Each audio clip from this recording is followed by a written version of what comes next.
Hello, I welcome you all in this presentation related with the subject failure analysis and prevention.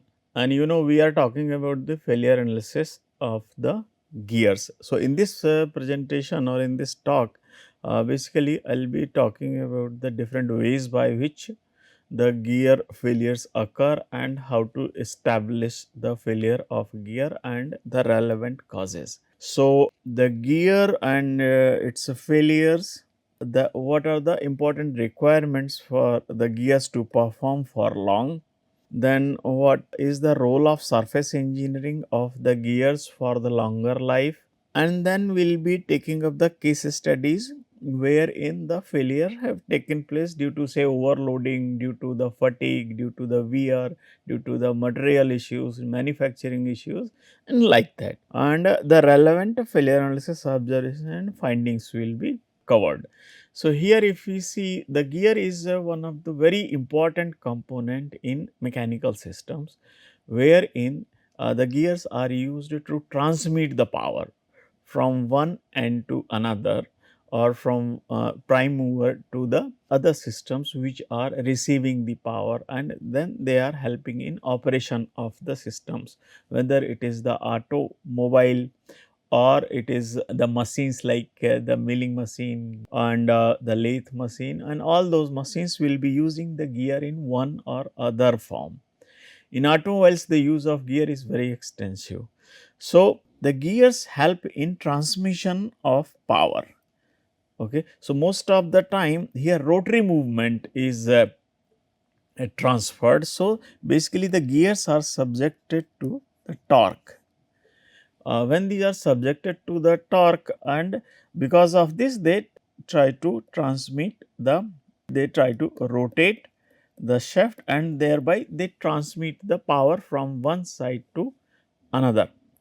During the operation, actually gears are subjected to the complex the loading conditions. So, the gears having teeth, say this is the axis of the gear and these are the different teeth. So, the gears will be mashing with each other for transmitting the power, and when during the operation the gears and its components, mainly gear teeth, will be subjected to the bending. Why? Because like say that this is the gear teeth and the power is to be transmitted. So, with respect to the bottom or the root of the gear teeth, there is a bending load. Then since the continuous engagement and disengagement of the gear teeth will be taking place during the operation, due to the continuous rotation. So, there is a load once and another time there is no load. So, there is a continuous fatigue conditions which are experienced by the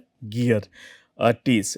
In addition to that, there is always a relative movement between the tooth surface and the between the two tools which are meshing with each other. So, this the contact under high pressure conditions followed by the relative movement between them.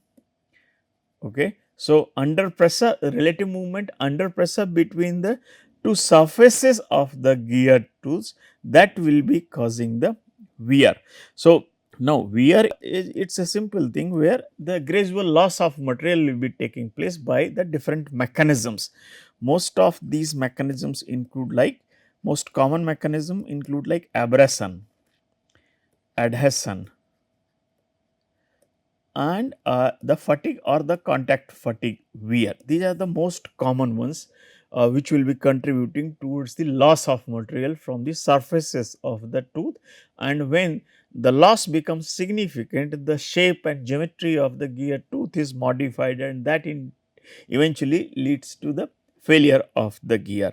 So, the fatigue resistance, the resistance to the bending load or the externally applied load during the operation, resistance to the wear, all these things are significantly affected by the design of the gear, which will include multiple geometrical aspects of the gear tooth, the material of the gear, okay, which kind of the material is being used, which will include the hardness, the yield strength, maybe stress intensity factor, and likewise multiple other properties, endurance limit from the fatigue point of view.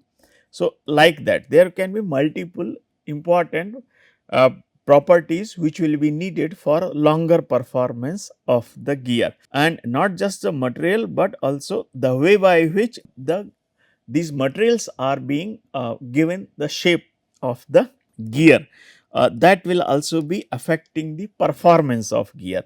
So, gears can be made is by the different approaches, like very large size gears can be made by the casting, but usually small size gears, say for especially for say automotive applications, they are made by the forming process, like forging. Okay.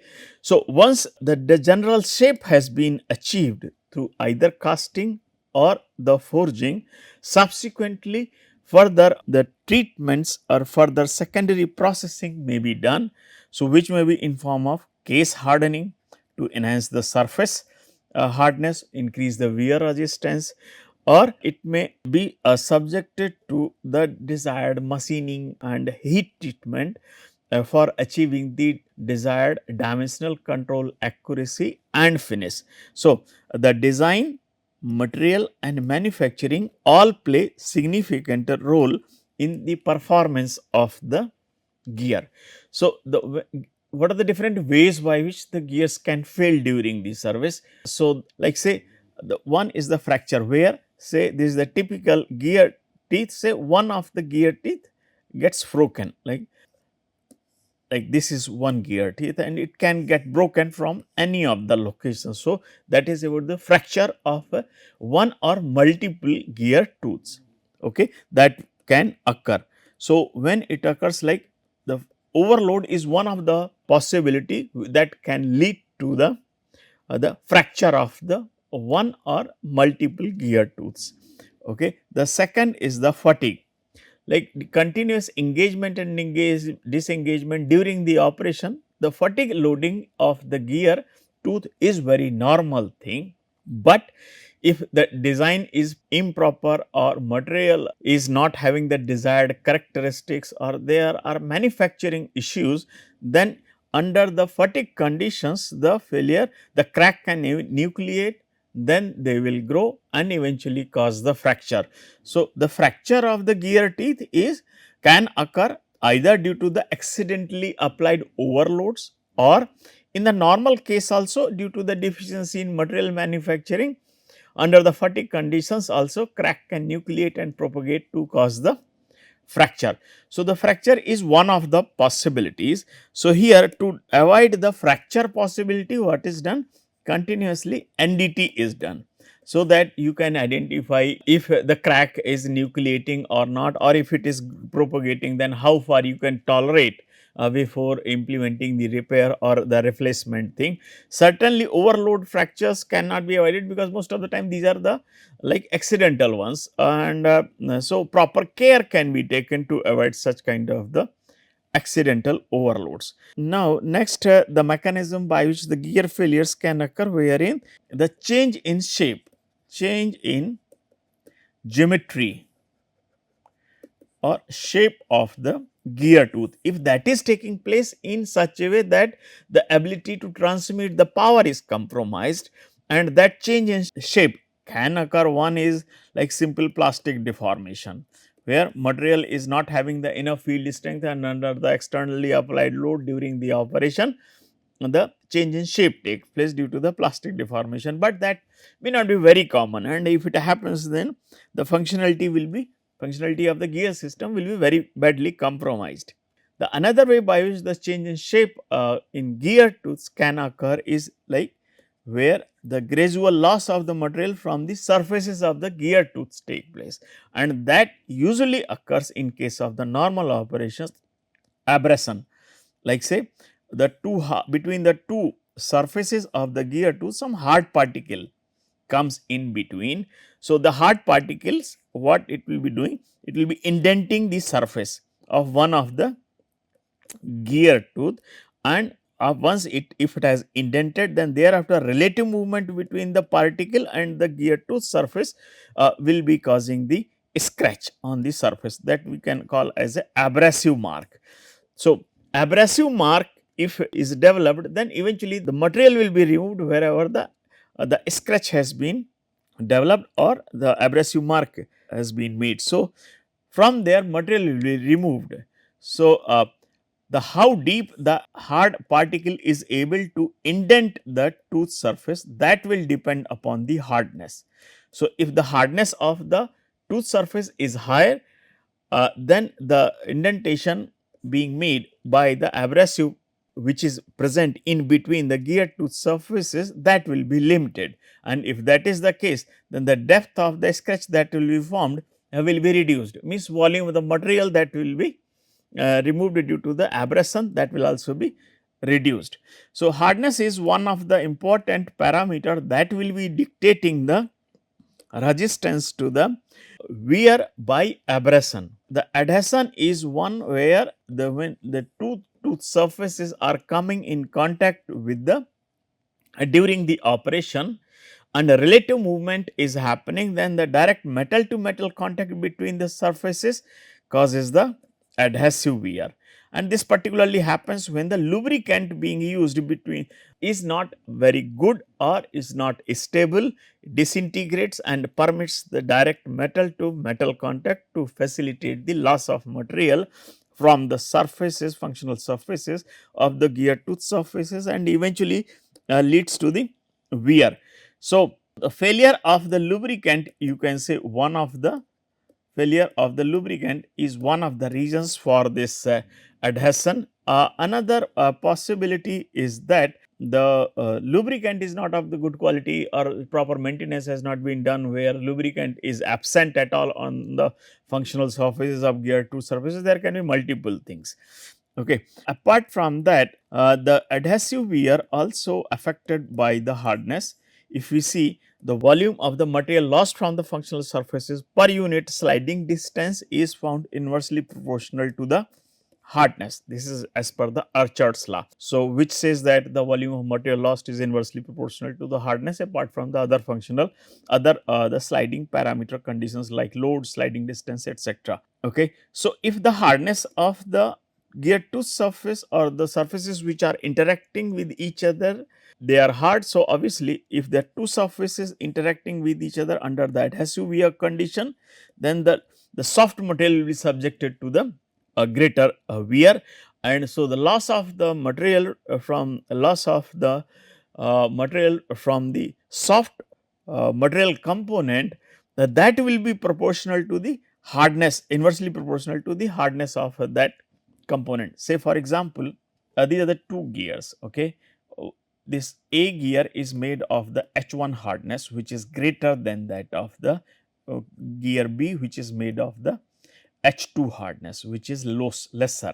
So, in this situation, the hardness of the so the wear rate of the gear B will be greater than the hardness than the wear rate of the gear A.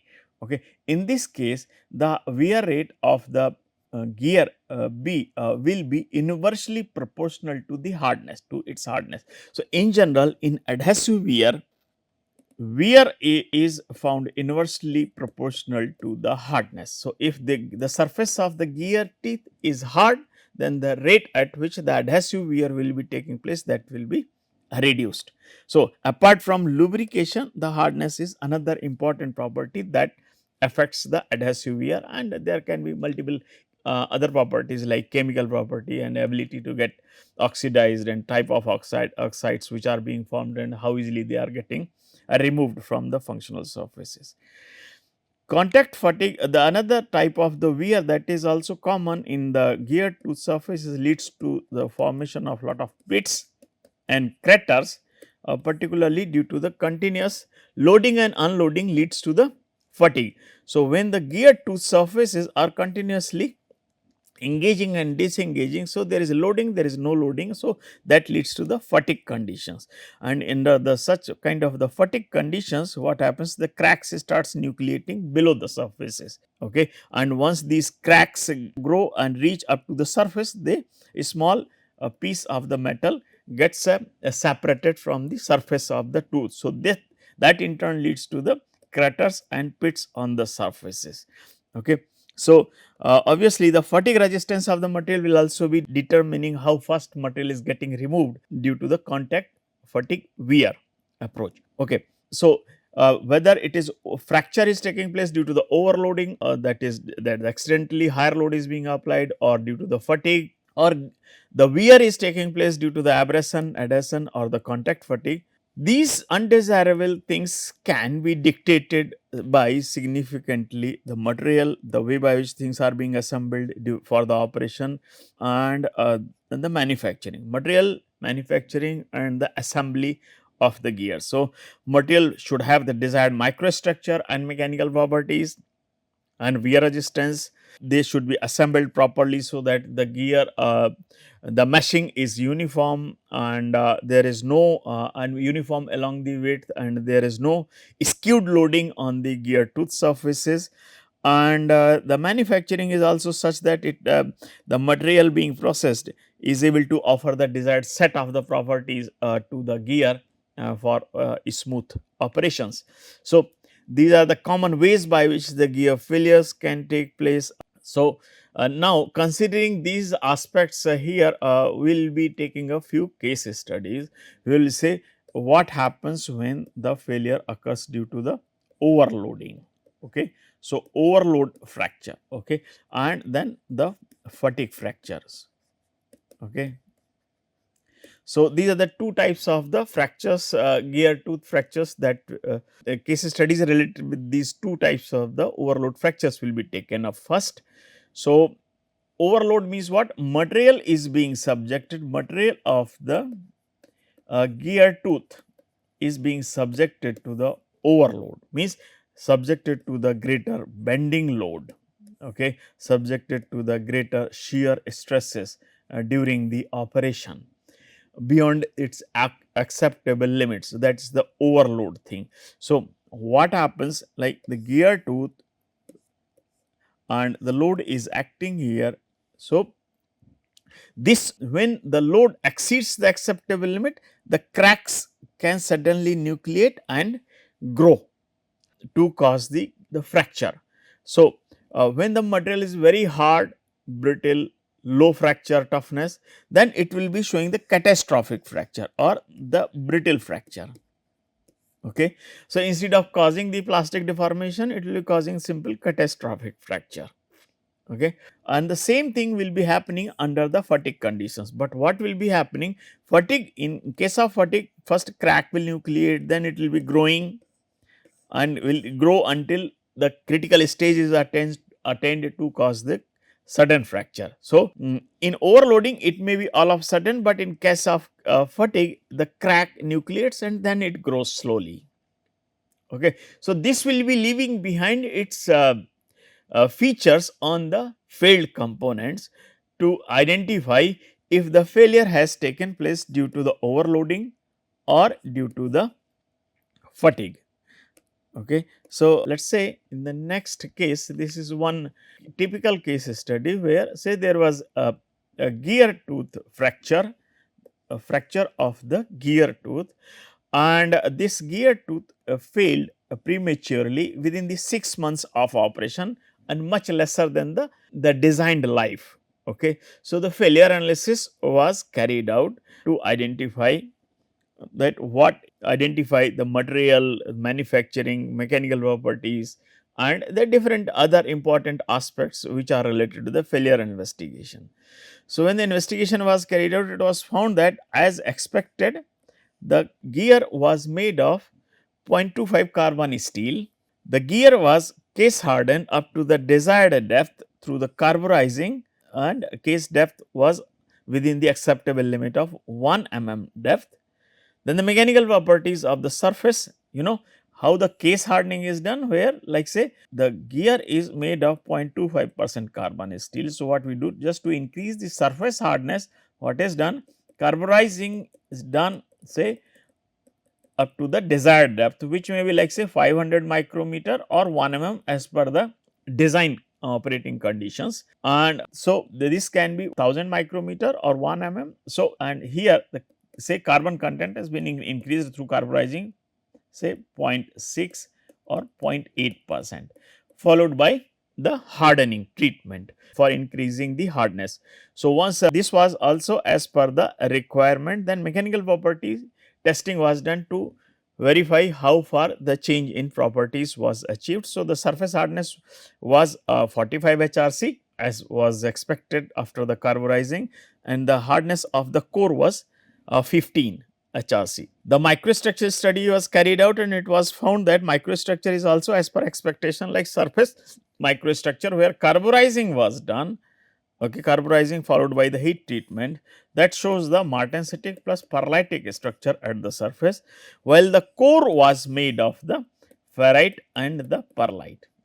Okay, so this was expected. As far as the operation conditions were concerned, and the inspection of the failed component, what it shows, like the gear train was well lubricated and it was well maintained also, but still the fracture by the overload took place. Okay, so you see everything so far here, everything is fine.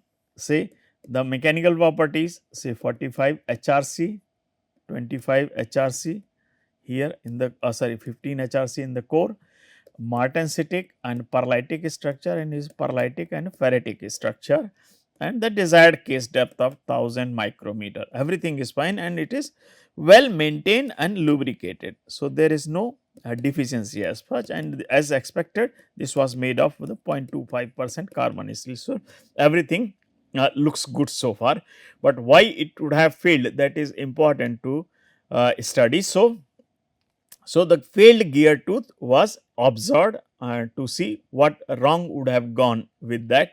So, assembly was checked and it was found that there was no misalignment, and that also can be seen, like say if this is the width of the gear tooth. So, misalignment can simply be checked from the non-uniform gear tooth wear across the width, and if the wear across the width is uniform, that indicates like there is no major issue of the misalignment.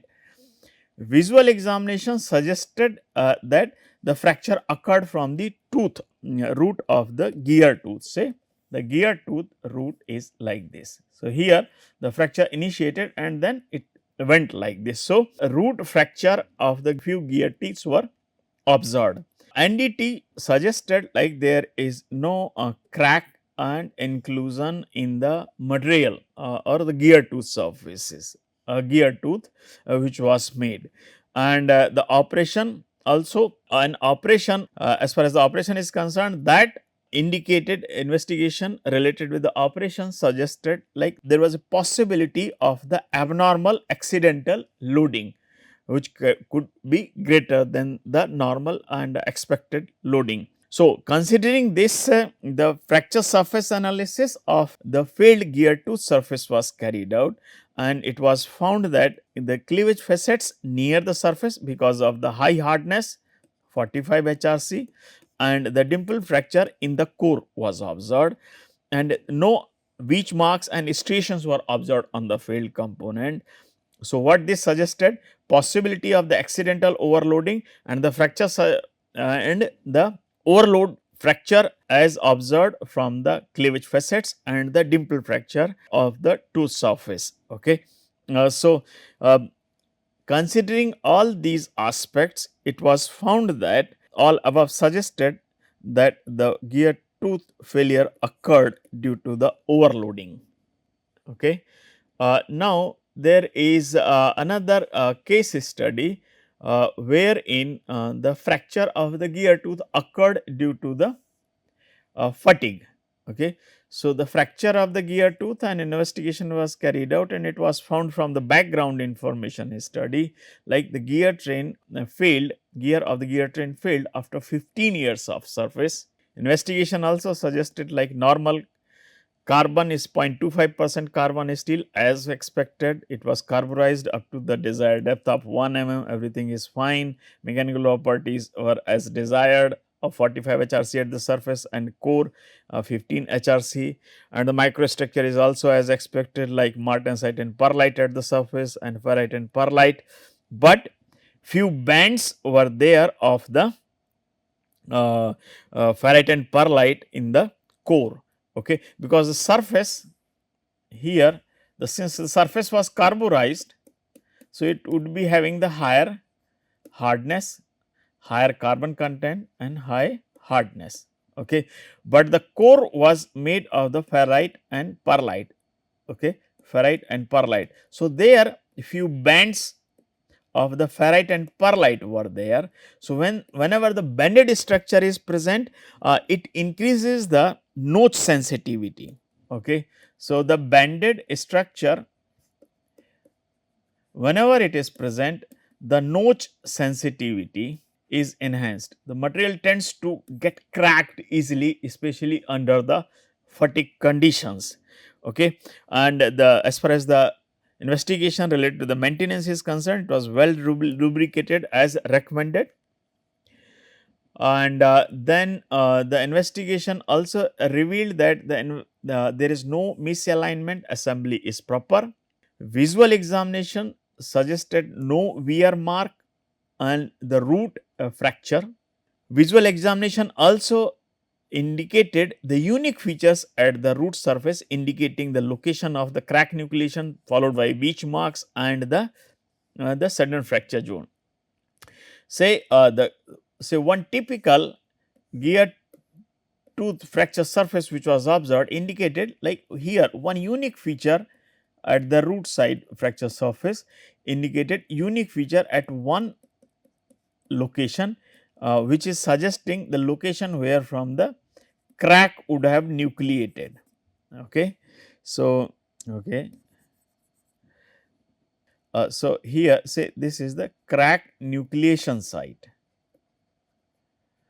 and thereafter the few beach marks were observed, okay, which indicated that, and followed by the last stage sudden fracture. So, sudden fracture stage, sudden fracture zone and beach mark zone, and these things were simply observed through the visual examination. So, presence of these three zones suggested the fatigue conditions, which led to the fracture of the gear tooth from the root, okay.